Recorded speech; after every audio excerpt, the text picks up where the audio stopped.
Davy ľudí opäť zaplavili Bratislavu. Slovensko vrie. A dôvodom je premiér Robert Fico a jeho postoj k Rusku. Odmieta podporiť nové sankcie Európskej SE a národ sa pýta, na ktorej strane vlastne stojíme.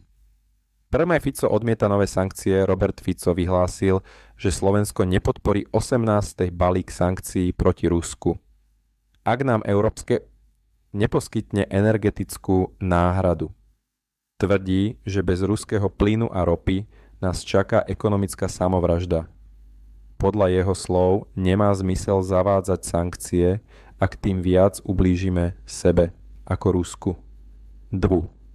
Prečo je to pre Slovensko také dôležité? Slovensko je stále silne závislé na ruskom plyne.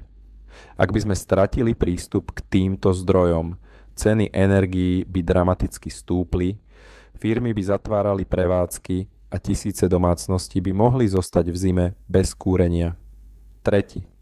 Ľudia vyšli do ulic, v Bratislave, Košiciach a ďalších mestách sa konali veľké protesty. Nápisy ako Slovensko nie je Rusko, chceme pravdu, nie propagandu sa objavovali na transparentoch. Ľudia žiadajú jasné smerovanie, sme členom Európskej únie a chcú, aby sme stáli na strane demokracie. Ako reaguje Európskej únii?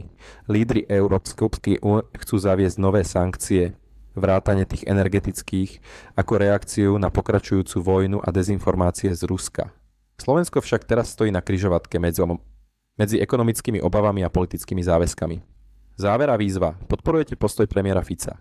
Alebo by Slovensko malo stáť pevne po boku Európskej únie? Napíšte svoj názor do komentárov, dajte like a sledujte nás pre ďalšie slovenské aktuality.